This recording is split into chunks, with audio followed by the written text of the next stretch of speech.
Hyvää iltapäivää. Mikä se täältä paljastuikaan? Kivan näköinen veijari. Sain sen viime yönä valmiiksi.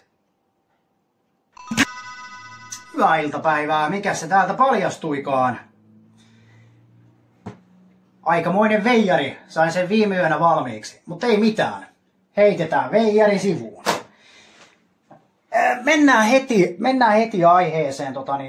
Jos kameramies tulisi vaikka vähän tänne näin. Eli on tullut kauheasti kyselyitä, että mitä nämä luonnonkivi mukinaluset oikein on, miten niitä tehdään, mistä materiaaleista ja niin poispäin. Ja minä ajattelin tehdä tämmöisen nopean päivityksen. Käydään vähän sen läpi vaihe vaiheelta, miten se luonnonkivi käsitellään, eli lähinnä loppu käsitellään, kun ollaan kaiverrettu se kuva siihen pintaan.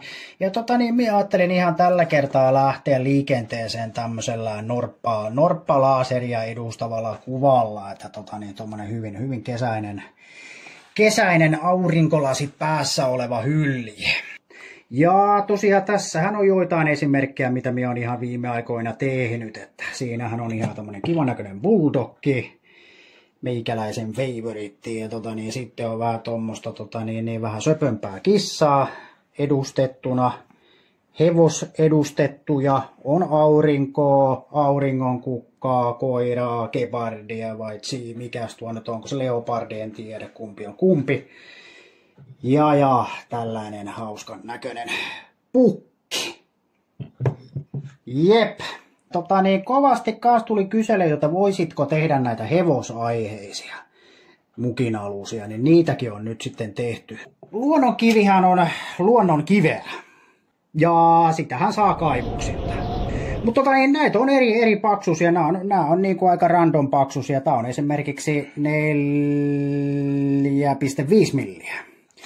Ja näitä löytyy eri paksuisina ja se pitää aina vähän katsoa, että mikä on mikin paksuus ja mikä sopii millekin kuvalle. Ja tässä on tosiaan kaksi tämmöistä tyhjää luonnonkivimukin alusta, mitä lähdetään sitten kaivertamaan. Näissähän on kaikissa aina nämä kivat kumitassut. Että se ei luista siinä pöydän pinnassa. Tosi kiva ja hyödyllinen ominaisuus. Eli käydään tekemässä tuolle kuvalle kehys. Eli sifti pohjaan ja vedetään. Ja mittalukematan oli 101. Aha. 101. Kertaa korkeus 101. Jes, se oli siinä. Laitetaan kuva sinne boksiin. Kuvalle on oma leijeri sekä sitten kehykselle on oma leijeri. Eli kuvaleijeri ja viivaleijeri. Ja kuvan tulemme ajamaan tosiaan 12 000 mm per minuutti nopeudella ja 60% tehoilla. Ja nythän emme leikkaa mitään kaiverramme, eli me ei tarvita mitään niin tämmöisiä ilma-avustuksia. Samaten tietysti tuo kehys, ja kehystähän me ei ajeta millään lailla ulos, eli outputti laitetaan myös pois. Näin. Yes. Eli hiiren oikeaa mennään vähän säätämään noita kuvien asetuksia, eli adjust the image. Eli täältä pystyy tekemään erinäisiä säätöjä, eikä näin kaikkea nyt tietenkään mennyt. Jolla on kuvan käsittelykokemusta aikaisempaa sellaista, niin varmaan pystyy täällä tekemään kaiken näköisiä taikoja. Eli täältä pystyy säätämään monenmoista. Monenmoista niihin ei tänään mennä. On kontrastia. Voidaan vähän kokeilla, mitä se tekee tuolla kuvalle, jos väännetään vähän näitä nappuloita sinne tänne. On brightnessia, eli valaistusta, gammaa. Täältä pystyy enhansaamaan, eli parantamaan sitä kuvaa, ja näihin nyt ei mennä mitenkään kovinkaan syvälle nyt tänään. Mutta tärkeintä oleellista sen kuvan lopputuloksen kannaltahan on tietysti viivan välimatka ja DPI. Eli puhutaan line intervallista, eli viivan välimatkasta. Toisin sanoen, mitä suurempi se DPI on, sen pienempi on se viivan välimatka, eli se tekee tarkempaa jälkeä. Tällä kertaa mennään varsin maltillisilla lukemilla. Minä ajattelin jotain tuommoista 313 naputtelin tuonne DPI:tä. Se voisi olla pienempikin. Aina mitä isompi tuo DPI on, sen kauemman sillä laserilla kestää tehdä se kuva, eikä se ole välttämättä aina ihan toivottua sen lopputuloksenkaan kannalta. Täällä on myös Image Mode on ehkä oleellisin tässä, ja nyt lähdetään hakemaan harmaa sävyä siihen. Yes. Eli täällä on vielä yksi hyvin tärkeä asetus. Eli täällä kuvakohdalla kaksoisklikataan tuossa layerin päällä ja täällä on semmonen kuin negatiivi. Miksi näin? Eli ainoastaan sen takia, kun nyt kaivertaan mustalle pohjalle. Eli meidän pitäisi toistaa tummat kohdat vaaleina, jolloin se kuva tulee sieltä paremmin esille. Lukitaan vastaukset. Ja tässä toistuu sitten tämä lopullinen kuva. Eli kuvassa olevien pikselien määrä kannattaa olla mahdollisimman suuri. Ja varsinkin tässä laserkaivertamisessa eritoten korostuu. Siinä on vähän arvioitua kokonaisaikaa. Yksityiskohtien määrä on varsin maltillinen. Ja seuraava vaihe on, että meidän pitäisi kehystää tämä mukin alunen. Kehystämisessä on paljon eri tapoja ja voisin niistä pari yleisimpää näyttää. Jes, ja sittenhän meidän pitää tietysti laseri saada tietylle korkeudelle, ja sitähän vartenhan meillä on tämmönen aluslevy täällä. 8 millin korkeuteen, niin se on sitten optimaalisessa korkeudessa kaiverrettaessa. Ja niin kuin huomaatte, niin kyllä pitäisi huoltotoimenpiteitä tehdä vähän useammin. Me on yleensä tehnyt noin 5-10 käyttötunnin jälkeen. Todella tärkeää. Ei kannata laiminlyödä. Ja täältä löytyy kehystä toiminto. Painetaan Shiftin kanssa. Ja niin kuin nähdään, niin siinä on tällä hetkellä laaseri päällä, mutta se on säädetty niin, että se ajaa noin 1,5% tehoilla sitä. Laaseria seuraamalla voidaan hyvin todeta, että miten meidän pitää siirtää alustaa suhteessa laaseriin.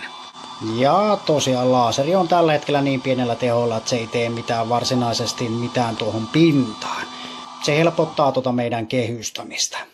Ja kehystämisenhän pystyy tekemään myös ihan kameran avustuksella.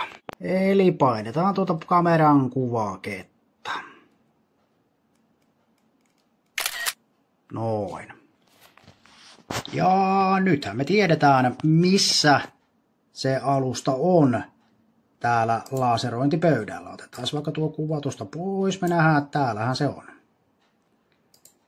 Yes. Näinhän se on sitten helppo asetella se kuva siihen takas paikalleen. Tämähän vaatii aika paljon tuon kameran kalibrointia, että saadaan se kamera kalibroitua ihan millilleen. Et se on vähän ikävää silleen, että jos siinä on parinkin millin heitto, niin silloinhan tuo ei toimi toi tekniikka ja lainaus, eli tuo kehystäminen. Mutta tosiaan kehystämisen voi tehdä manuaalisesti tai kameralla, muitakin tapoja on, mutta nämä on nämä 2 tapaa, mitä minä itse käytän. Eipä siinä, mennään sitten suoraan asiaan, eli siihen kaivertamiseen. Kävinkin laittamassa jo tuon tuulettimen päällä, eli ei muuta kuin aloitetaan, niin painetaan tuosta aloita nappulaa näin ja siirrytään tänne näkymään. Joo, tosiaan toi tuuletus on kyllä erittäin tärkeää. En muista montako litraa per minuutti tuo nyt siirtää, mutta sanotaan näin, että tarpeeksi. No niin, sieltähän se alkaa muodostumaan ja laaseri iloisesti laulaa. Tosiaan niin tässä hommassahan on makeita se juttu, että saa käyttää tällaisia kuuleja laseja. Nämä ovat siis suojalasit, ei varsinaisesti aurinkolasit, mutta kaipa näitä nyt aurinkoisella säälläkin voisi käyttää. Tosin nämä on kyllä suunniteltu blokkaamaan tiettyjä valon taajuuksia, niin ei näistä kyllä kauhean hyvin näe. Joo, sieltähän se norppa alkaa muodostumaan ja mieteen 2 eri tyylillä itse asiassa, niin voidaan sitten vaikka lopuksi vähän vertailla kutakin eri tyyliä ja toteutusta.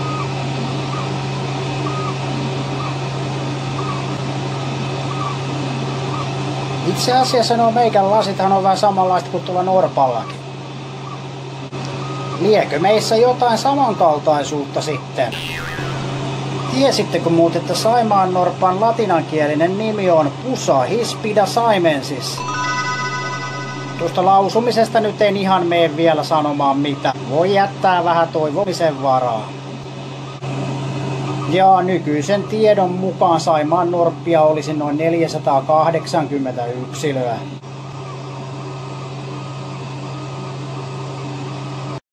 Tiesittekö muuten, että norpat on maailman pohjoisimpia hylkeitä? Ja Saimaan norppa on yksi 5 alalajista, joka kuitenkin eroaa merkittävästi perimältään muista ja taitaa olla vähän erinäköinenkin.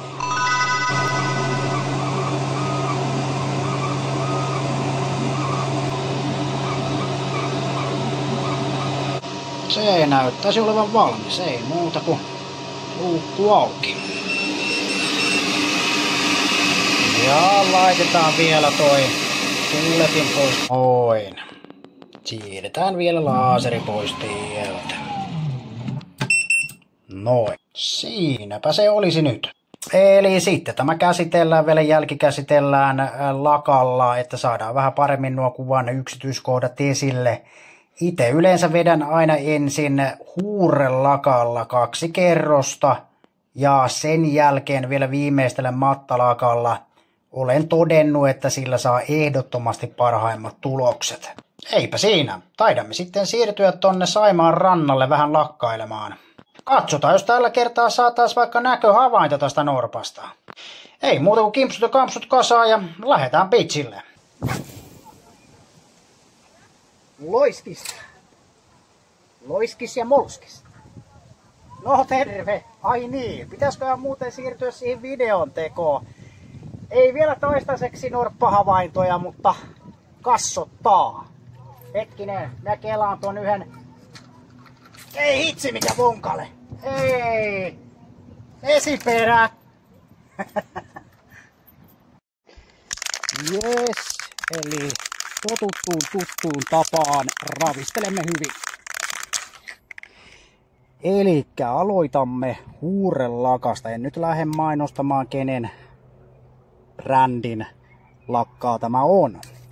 Mutta vedetään taas. Tehdään tällä kertaa toisinpäin. Vedetään yksi pysty ja toinen vaaka. Let's go!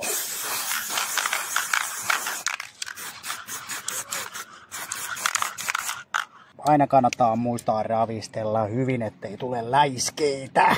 Kerta vielä poikittain. Hieman hankalaa tämän kameran kanssa, kun tää on koko aika tässä tiellä, mutta yritetään.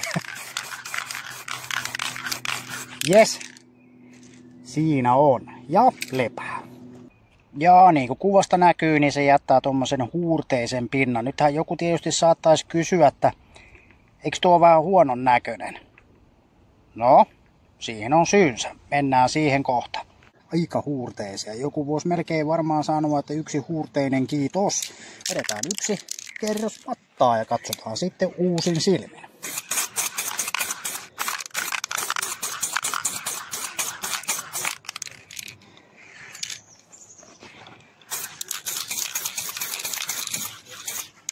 Noin. Alrighty, annetaan kuivaa. Aika nopeasti kuivaa näillä keleillä. Hyvältä alkaa näyttää. Ja siinä norpat kylpevät iloisesti auringossa. Alright, ei muuta kuin loppukaneettina todettakoon, että näistä tuli ihan kivoja ja käypiä. Ja toivottavasti tää nyt jollain tavalla vähän niin kuin aukaisi tätä asiaa joillekin. Ja niin kuin aina, niin hauskuus edellä. Ja näitä oli ihan taas jälleen kerran kiva tehdä. Ja ei mitään, toivottavasti nautitte ja käykää ihmeessä vaikka vähän peukuttamassa sivuja ja kommentoikaa. painakaa sitä norpan näköistä liittymispainiketta, niin saatte jatkossakin tämän tyylisiä videoita. Ja ei muuta kuin kesäkuulumisia ja toivottavasti pongaamme vielä jonain päivänä sen norpan.